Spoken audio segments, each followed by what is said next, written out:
Hello friends, आज हम पढ़ रहे हैं mathematics class 7 chapter 5 algebraic expression CBSE syllabus.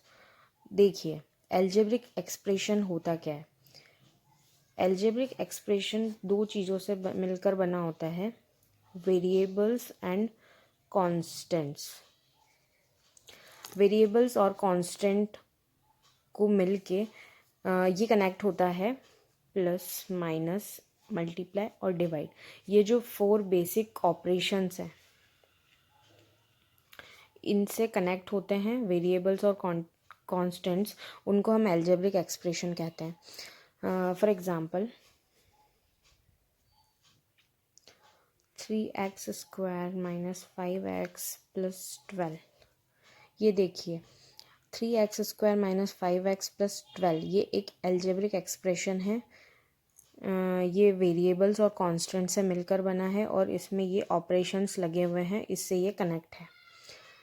ये है एक एग्जाम्पल एल्जेब्रिक एक्सप्रेशन का। अब देखिए वेरिएबल्स क्या होता है, कांस्टेंट्स क्या होता है। तो देखिए कांस्टेंट्स जो होते हैं उनकी वैल्यू फिक्स होती है,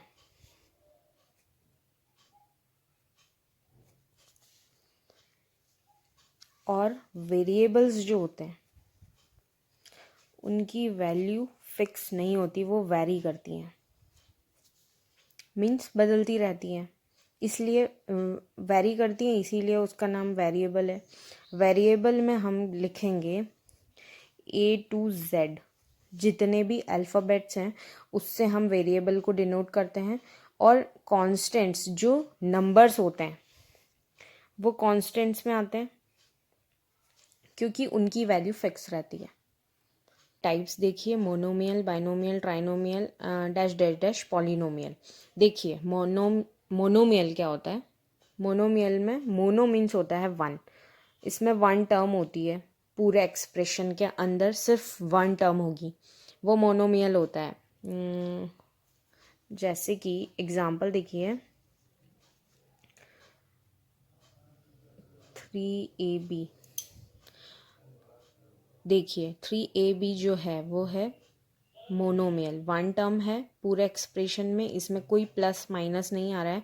तो यहाँ देखिए ये सिर्फ एक 1 टर्म हो गई है, तो ये मोनोमियल, मोनो मीन्स होता है 1। बाइनोमियल, बाइनोमियल में 2 टर्म्स होती हैं। इसका एग्जांपल देखिए x +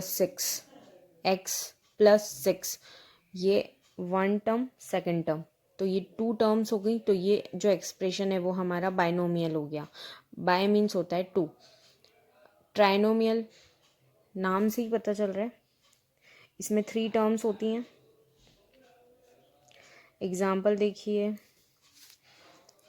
3x² जो हमने पहले इक्वेशन ली थी वही वाला देख लीजिए, इसमें ये 1, सेकेंड, थर्ड 3 टर्म्स हो गई हैं, तो ये ट्राइनोमियल हो गया। ऐसे ही हम देखेंगे कि जो 1 टर्म होती है उसके बाद जैसे कि 1, 2 और 2 से ज़्यादा वो जो टर्म्स होती हैं उनको हम, उस एक्सप्रेशन को हम पॉलिनोमियल बोल सकते हैं। पॉलिनोमियल जो होते हैं, सारे जो एक्सप्रेशंस होते हैं वो पॉलिनोमियल होते हैं। इसकी 2 कंडीशंस हैं। एक तो पॉलिनोमियल जो होता है वो उसके डिनोमिनेटर में वेरिएबल नहीं होना चाहिए और रूट के अंदर वेरिएबल नहीं होना चाहिए। मीन्स वेरिएबल के रूट नहीं होना चाहिए और डिनोमिनेटर में नहीं होना चाहिए। ये जो कंडीशंस हैं ये अगर होती है तो वो पॉलिनोमियल नहीं होता है, और अगर हम इसको पॉलिनोमियल बोलते हैं तो हमारी उस पॉलिनोमियल के अंदर रूट नहीं होना चाहिए और डिनोमिनेटर में वेरिएबल नहीं होना चाहिए।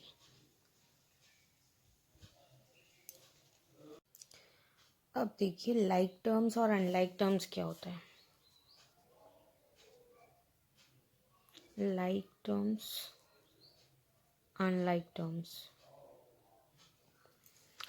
लाइक टर्म्स में देखिए, लाइक टर्म्स जो होती है वो मीन्स विथ पावर, वेरिएबल सब कुछ सेम होना चाहिए, एग्जैक्ट, वो लाइक टर्म्स कहलाएंगी। और जो अनलाइक होती है जिसमें पावर भी अलग अलग होगी, वेरिएबल्स भी अलग हो सकते हैं, सब कुछ अलग अलग होगा, लाइक टर्म्स में हम देखेंगे कि एज इट इज़ होना चाहिए पूरा, जैसे कि 5x² है -2x², 4x²। ये देखिए ये लाइक टर्म्स हैं, x², x², तो ये लाइक हो गई हैं। और यहाँ देखिए अनलाइक टर्म्स के एग्जांपल 5xy, 4x² -2x। ये देखिए सबकी पावर्स और वेरिएबल्स सब कुछ चेंज है, वो अनलाइक टर्म्स हो गई हैं। तो लाइक टर्म्स और अनलाइक टर्म्स में डिफरेंस पता चल गया है आप लोगों को। अब देखिए कोफिशिएंट्स क्या होता है।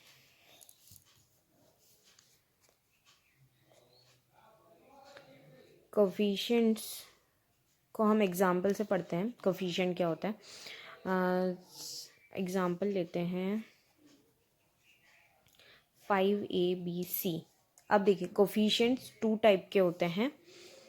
फर्स्ट होता है न्यूमेरिक और एक होता है लिटरल।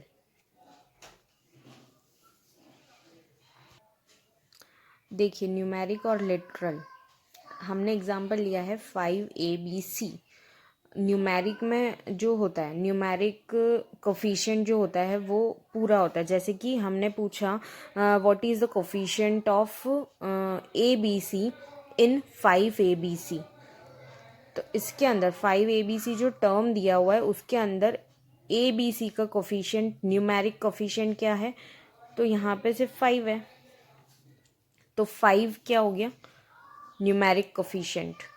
अब हम लिटरल, ये जो होते हैं ये लिटरल कोफिशिएंट्स हैं।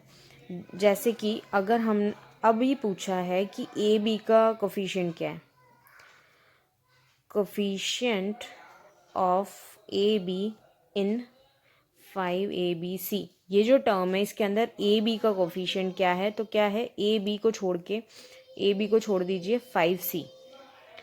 5C ए बी का कोफिशिएंट हो गया। जो जिसका कोफिशिएंट पूछते हैं उस चीज़ को छोड़ के जो टर्म के अंदर बाकी का जो होता है वो पूरा उसका कोफिशिएंट होगा। ओके, अब देखिए कोफिशिएंट हमने पढ़ लिए हैं। डिग्री देखिए, डिग्री क्या होती है। ये देखिए डिग्री एक एक्सप्रेशन लिया है हमने 3x² - 5x + 12। इसके अंदर जो इस एक्सप्रेशन की जो डिग्री है वो हम कैसे देखेंगे।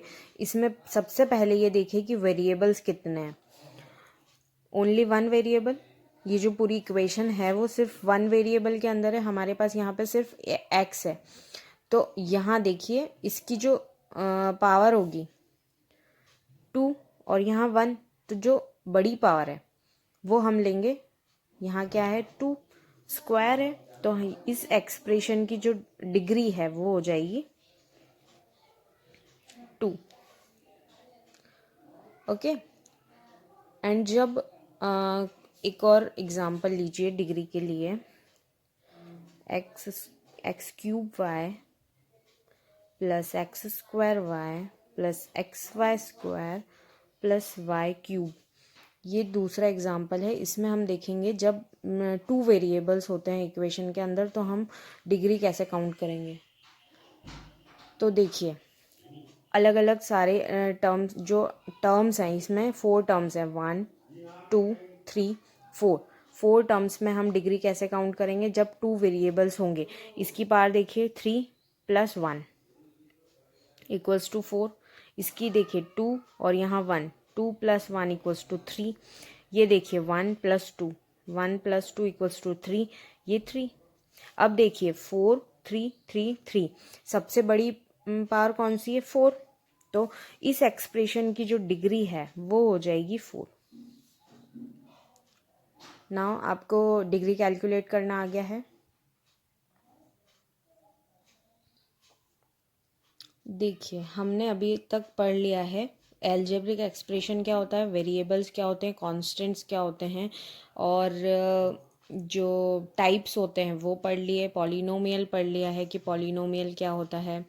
लाइक और अनलाइक टर्म्स पढ़ ली हैं, कोफिशिएंट पढ़ लिए हैं, न्यूमेरिक लिटरल सब कुछ पढ़ लिया है, डिग्री पढ़ लिया, पार पढ़ लिए।